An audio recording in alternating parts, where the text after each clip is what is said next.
Apa khabar sahabat semua? Okey, kali ni Eric nak buat kolok mi goreng. Mula-mula sekali kita panaskan air dan kita masukkan kita punya mi. Sini. Masukkan semualah. Tu dia.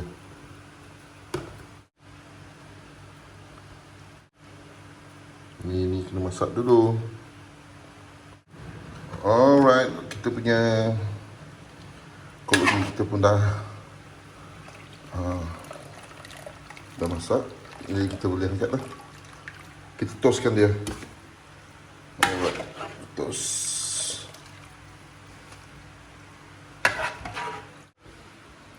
Kita dengan ni basuh dengan air pipe untuk dia supaya dia tak melekat. Dia punya kanji-kanji tu. Alright. Okay, kita masukkan minyak. Bawang putih yang telah ditumbuk. Okay. Kita gunakan bawang putih je. Okey, kita masukkan 2 biji telur. Okey. Ini bahan-bahan dia simple dia. Kita masukkan udang.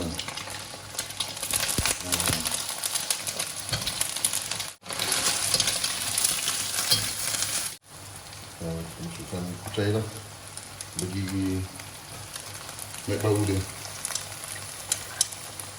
Kita bagi kucai ni naik bau.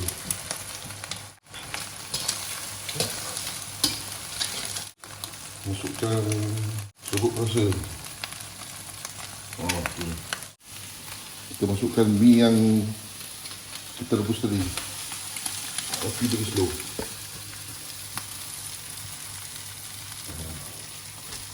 Betul lah, kalau nak makan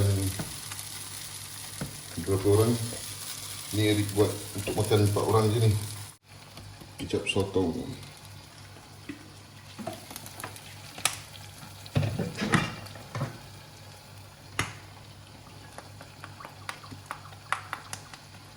Kicap.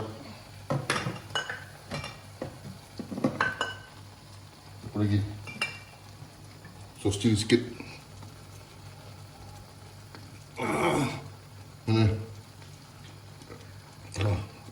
Atas tu, atas. Okey, itu dia. Mantap. Sedikit cuka.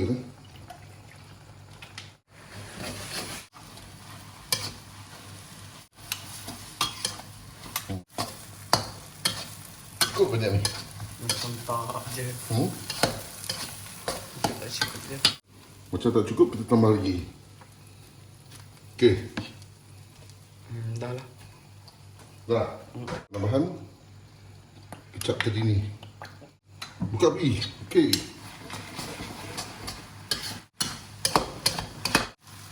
Saya habis.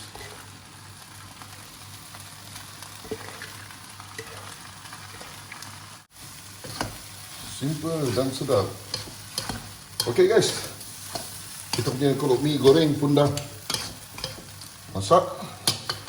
Dah siap. Dan jangan lupa mencuba resipi ni.